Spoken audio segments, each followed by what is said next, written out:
Bir müddətdir ki, Husilər Qırmızı dənizdə ticarət edən gəmiləri hədəf alıblar. İsrail-Həmas münaqişəsinə görə Təl-Əvivə məxsus su nəqliyyat vasitələri təhdidlərlə üzləşib. Bundan başqa üsyançıların hədəf nöqtəsində Vaşinqtonda yer alıb. Amerika Birləşmiş Ştatlar prezidenti Donald Trump Husilərə hücum əmrini özünün verdiyini bəyan edib. Səbəbin isə qruplaşmanın Qırmızı dənizdəki gəmiçiliyə zərər verməsi olduğunu göstərib. Ağ Ev rəhbəri üsyançıların piratçılıq, zorakılıq və terror kampaniyası apardıqlarını bildirib. Husilər bu hücumları onların Fələstinlilərə dəstəyini azaltmayacağını açıqlayıblar.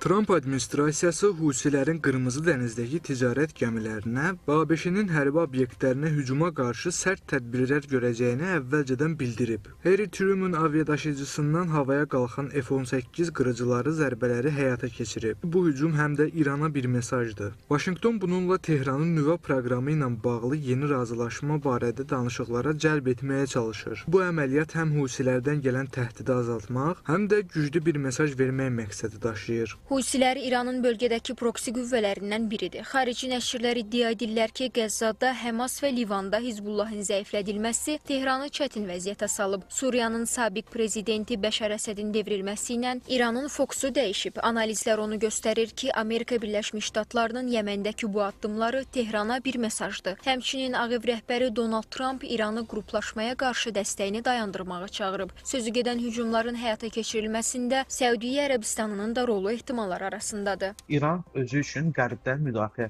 qalxanı düzəltmişdir və bu görürük ki, bu qalxan